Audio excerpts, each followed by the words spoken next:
फर्द कायम रब्ते मिल्लत से तन्हा कुछ नहीं।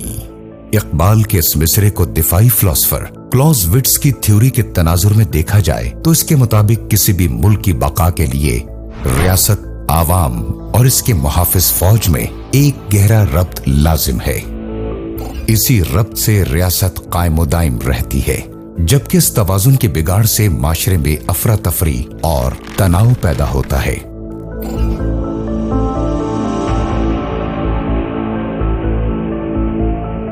दुनिया की तारीख में जहां बहुत से ममालिक मार्ज़े वजूद में आए, वहीं इस तारीख ने कई ममालिक को टूटते हुए भी देखा। कौमों के बनने और टूटने का ये सिलसिला हमेशा से कायम है, जिसमें कई कौमें अपनी यकजहती और खिरतमंदी से उभर कर नाम पैदा करती आईं और कई दुश्मनों के हाथों नादान बनती रहीं और तारीख के पन्नों में गुम हो गईं।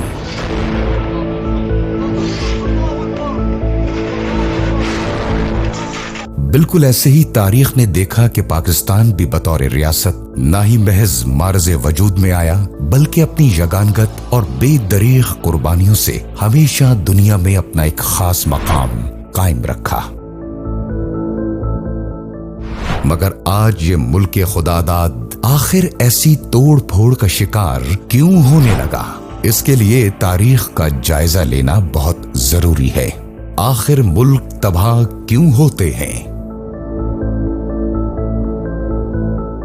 सूडान किसी दौर में अफ्रीका के आसूदा हाल मुमालिक में शुमार किया जाता था। माशरती और जमहूरी तौर पर एक मुस्तहकम मुमलिकत थी, लेकिन मुल्क दुश्मन अनासिर ने सियासी, अस्करी और माशरती यकजहती में फसाद का ऐसा बीज बोया कि सूडान इंतशार का शिकार होकर तबाही के दहाने पर आ पहुंचा। आवाम हुकूमत मुखालिफ हुई, अस्करी और सरकारी इमारतें और इमलाक निशाना बनने लगी और देखते ही देखते इस खतरनाक तफरीक से भूख, अफलास और बर्बादी सूडान का मुकद्दर बन गए। सूडान की खाना जंगी में आज तक तकरीबन 15,000 से ज्यादा अफराद जाबाक हो चुके हैं। इसी तरह अरब स्प्रिंग के जरिए कई ममालिक में भौचाल बर्पा किया गया और इंतशार फैलाने के लिए सोशल मीडिया का भरपूर इस्तेमाल किया गया। लीबिया का वाकया ज्यादा पुराना नहीं। लीबिया तेल के जखायर से मालामाल एक मुल्क था, जिसको खित्ते में तेल की बरामद की वजह से एक अहम तरीन हैसियत हासिल थी। तारीख ने देखा कि कैसे अक्टूबर 2011 में लीबिया के खिलाफ एक सोचे समझे मंसूबे के तहत आवाम को उकसाया गया।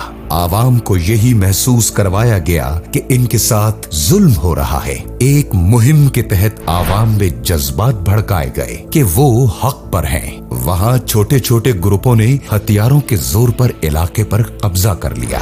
कई नए मकामी लीडर्स खड़े किए गए, जिन्होंने आवाम के जज्बात को सुलगाया। जगह जगह कानून हाथ में लिया जाने लगा और यूं देखते ही देखते एक हंसता बसता लीबिया खाक हो गया, जहां आज तबाही और बेसरो सामानी के अलावा और कुछ नहीं। वहीं शाम के हालात का भी जायजा लिया जाए तो तारीख हमें बताती है कि शाम एक दौर में खुशहाल और सकाफती तौर पर एक मोतबर मुल्क जाना जाता था। यहाँ के लोग एक खुशहाल जिंदगी बसर कर रहे थे। यहाँ के बच्चे मयारी तालीम के जेवर से आरास्ता थे। यहाँ अमन की फिजाएं कायम थीं, मगर बदबख्त दुश्मन ने दहशतगर्दी का ऐसा जाल बिछाया जिसने पहले फौज के पैर उखाड़े ताकि मुल्क की दिफाई लाइन को नाकारा बनाकर बाकी की रियासत को तोड़ा जा सके।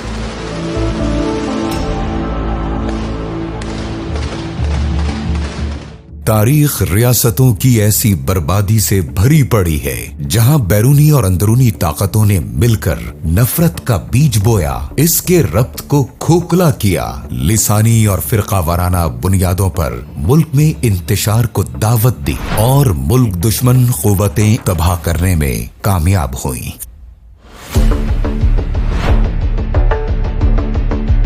फलस्तीन की हालिया जंग से जुड़े हकाइक भी किसी से ढके छुपे नहीं, जहां नहित्ते फलस्तीनियों की ढाल बनने के लिए कोई भी मुनज़्ज़म फौज मौजूद नहीं जो आवाम को इसराइल की बर्बरियत से बचा सके। इन तमाम मुमालिक में जब मुल्क दुश्मन अनासिर ने आवाम, रियासत और फौज की मजबूत गिरा को खोला और इनकी बुनियादों को नफरत के जहर से भरना शुरू किया, तो इन रियासतों का अक़वाम आलम में जो तमाशा बना वो सब ने देखा। इन मुमालिक में रहने वाले अपनी मिट्टी, अपना मुल्क छोड़ने पर मजबूर हो गए। यहाँ की कई इज्जतदार बहन बेटियां हालात के हाथों तंग आकर अपनी इज्जतें बेचने पर मजबूर हो गईं। याद रहे, किसी भी मुल्क में ऐसे हालात पैदा करने के लिए फौज को तरजीही तौर पर निशाना बनाना दुश्मन का एक बुनियादी उसूल है। ये सब मुमालिक मौशी तौर पर पाकिस्तान से कहीं ज्यादा मजबूत और मुस्तहकम थे, जो इसी सोशल मीडिया और गैर मुसद्दिका अफवाहों के भेंट चढ़े और दुनिया भर में इबरत का निशान बन गए। जितनी दहशतगर्दी पाकिस्तान में हो रही है, इसका 25 से 30% इन मुमालिक पर आया तो कितने बड़े बड़े मुल्क तबाह हो गए। मगर पाकिस्तान कायम व दायम है। इसकी वजह वो कुर्बानियां हैं जो अफवाज पाकिस्तान और कानून नाफिज करने वाले इदारे रोजमर्रा की बुनियाद पर पेश कर रहे हैं। पाकिस्तान में दुश्मन के अज़ाइम कुछ अलग नहीं है। 1967 में बकौल इसराइल के पहले वजीर आजम बेन गोरियोन के आलमी सहयूनी तहरीक को पाकिस्तान से लाहक खतरात से गाफिल नहीं रहना चाहिए और पाकिस्तान हमारा पहला हदफ होना चाहिए, क्योंकि ये नजरियाती रियासत हमारे वजूद के लिए खतरा है। इसलिए इंडिया हमारे लिए पाकिस्तान के खिलाफ एक अहम मरकज है। ये लाजिम है कि हम इस मरकज को पाकिस्तानियों के कुचलने के लिए इस्तेमाल करें, जो कि यहूदियों और सहयूनियों के दुश्मन है। इस मकसद के लिए हमें हर किस्म के खुफिया मंसूबों और हरबों को बरूए कार लाना चाहिए। बदकिस्मती से पाकिस्तान गंभीर खतरात में घिरा एक ऐसा मुल्क है जिसके मशरिक में हिंदुत्व का उभरता जुनून है, तो मगरिब में दहशतगर्द ख्वारजी, शुमाल एक तवील पहाड़ी सिलसिले पर मुश्तमिल है, तो जुनूब में बहीरे अरब है। लिहाजा ऐसे महले वकू और खतरात की रोशनी में किधर जाओगे? अवाम के पास साबित कदम रहने के सिवा और कोई चारा नहीं। 1965 की रिवायती जंग हो या दहशतगर्दी के खिलाफ महाज, पाकिस्तान की आवाम, हुकूमत और फौज ने यकजान होकर दुश्मन को हर बार शिकस्त दी। आवाम, हुकूमत और फौज की यही यकजहती हमेशा दुश्मन के आड़े आई। लिहाजा अब दुश्मन ने बेहद चालाकी से इस रब्त को तोड़ने की एक नई चाल रचाई है। आए दिन फौज के खिलाफ मन घड़त, बेबुनियाद और गैर मुसद्दिका प्रोपेगेंडा के जरिए आवाम में नफरत का एक ऐसा बीज बोया जा रहा है जो पाकिस्तान को एक तबाही के रास्ते पर धकेल रहा है। सियासी अदम इस्तेहकाम, फिरकावारियत और लिसानी तफरीक जैसी चंद कमजोरियों का फायदा उठाकर कौम को भड़काया जा रहा है। दुश्मन एक भारी रकम के जरिए आवाम को भड़काने के लिए कई मकामी रहनुमाओं की पुश्त पनाही कर रहा है और कई ग्रुपों को खड़ा किया जा रहा है। वो हुकूमत और बिलखुसूस फौज के खिलाफ खड़े हो जाएं। दुश्मन को बाखूबी इल्म है कि पाक फौज वो वाहिद ढाल है जो दुश्मन के रास्ते की रुकावट है। हमें अपना diplomatic, political, economic, informational, psychological, financial, intelligence, जितने हमारे एलिमेंट्स ऑफ नेशनल पावर हैं, उनको हमने एक तालमेल के साथ में इस्तेमाल करते हुए जो सेंटर ऑफ ग्रेविटी जो पाकिस्तान की सेना है उनके ऊपर हमने ये प्रेशर डालना है। पाकिस्तान के अंदर उनकी जो इंसरेक्शनिस्ट मूवमेंट्स हैं उनके अंदर थोड़ा बढ़ावा देते हैं। 73 में फिर से उस पाकिस्तान जो मजहब के आधार पर बना था उसके दो टुकड़े, इस पाकिस्तान को खंड खंड होने से भी दुनिया की कोई ताकत रोक नहीं सकती। पाकिस्तान का 4 टुकड़ा करने तक हमें रुकना नहीं चाहिए। How do we tackle Pakistan? We start working on the vulnerabilities of Pakistan. It can be economic, it can be internal security, it can be political, it can be their isolation internationally, it can be their this thing like that. So it can be anything. जब तक ये पेशा वराना और मुनज़्ज़म फौज कायम है, तब तक मुल्क पाकिस्तान की बका कायम है। यही वजह है कि दुश्मन ने कई बार इस फौज पर किसी न किसी शक्ल में हमला किया, मगर आवाम की पुरजोश मोहब्बत और एतमाद ने हर बार अफवाजे पाकिस्तान को सुरखरू किया। इस बात का इदराक बहुत से गैर मुल्की माहिरीन भी कर चुके हैं कि पाकिस्तान की बका की वाहिद और आखिरी जामिन इसकी अफवाज है। एक मशहूर अमरीकी तजिया निगार क्रिस्टीन फेयर 2020 में अपने दिए गए एक बयान में कहती है कि पाकिस्तान की तबाही के लिए लाजमी है कि पहले पाकिस्तान की फौज तबाह हो, लेकिन फिलहाल मुझे ऐसा नजर नहीं आ रहा।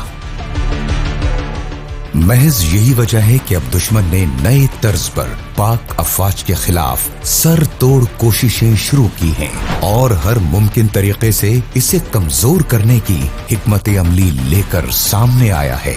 मजमूम सियासी मकासद हासिल करने के लिए आवाम को डिजिटल टेररिज्म के जरिए वरगलाया जा रहा है। इस डिजिटल टेररिज्म का इस्तेमाल बराह रास्त भारत और मगरिब से किया जाता है, जिसके बेशुमार सबूत पकड़े जा चुके हैं। ये शवाहिद साबित करते हैं कि दहशतगर्दों और डिजिटल दहशतगर्दों का टारगेट सिर्फ अफवाजे पाकिस्तान है।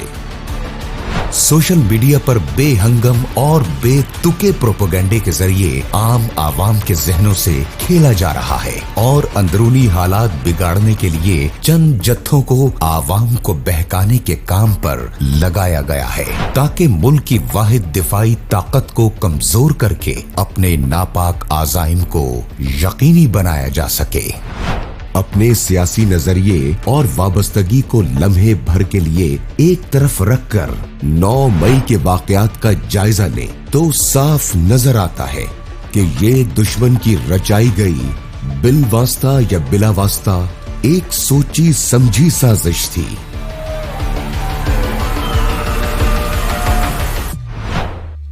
जिसमें हमारी सादा लू आवाम बिना सोचे समझे हिस्सा बनते रहे। बिलाशुबा ये जंग एक कठिन जंग है, जहां हर तरफ एक अफरा तफरी और दूसरी तरफ झूठी और बेबुनियाद खबरों का एक अंबार है। मगर हक और बातिल को जांचने के लिए हमारे प्यारे नबी सरवरे कौनैन नबी आखिरुज़्ज़मा सल्लल्लाहु अलैहि वसल्लम की ये हदीस काफी है कि आप सल्लल्लाहु अलैहि वसल्लम ने फरमाया कि वतन से मोहब्बत ईमान का हिस्सा है। तो भला कोई मुसलमान अपने मुल्क को तोड़ने और इसमें इंतशार फैलाने की बात कैसे कर सकता है? क्या हम ये चाहते हैं कि हम भी दुनिया भर में एक इबरत बन जाएं? क्या हम चाहते हैं कि दुश्मन के एक खेल का हिस्सा बनकर अपने ही हंसते बसते वतन को बर्बाद कर दें? क्या हम ये चाहते हैं कि हमारे बच्चे, हमारी बहनें, बेटियां भी अपनी इज्जतें लिए मारी मारी फिरें? याद रहे, आपको वरगलाने वाला हर एक शख्स जो आज आपको मसीहा दिखता है, वतन के लुट जाने पर वो माल बटोरे अपने अमेरिका यूरोप के महलात में फरार हो जाएंगे। जब आप अपने उजड़े चमन में बैठे हाथ मल रहे होंगे और अपनी दास्तां भी न रहेगी दास्तानों में। खुदा न खास्ता, तारीख गवाह है कि अगर आज पाकिस्तान खड़ा है तो उसकी अफवाज की वजह से ही खड़ा है। बहैसियत कौम हमें तो पाक फौज का शुक्र गुजार होना चाहिए कि वो इस मुल्क की बका के लिए कितने ही महाजों पर बिला खौफ कूद पड़े। हमारी इज्जत व आबरू और अमन की खातिर कितनी ही कुर्बानियां पेश कर दी। तमाम मुश्किलात के बावजूद आज पाक अफवाज न सिर्फ अपनी दिफाई जिम्मेदारियां बतरीके एहसन निभा रही है, बल्कि मुआशी तरक्की में भी आवाम और हुकूमत के शाना बशाना खड़ी हैं। आइए मिलकर दुश्मन की तमाम चालों को नाकाम बनाएं और इसके किसी भी धोखे का हिस्सा ना बने। मुल्क का दिफा मजबूत है तो मुल्क है, और मुल्क है तो हम हैं। आए आवाम, हुकूमत और फौज मिलकर मुल्क को मजबूत से मजबूत तर बनाएं और साबित करें कि हम एक थे, एक हैं और हमेशा एक रहेंगे।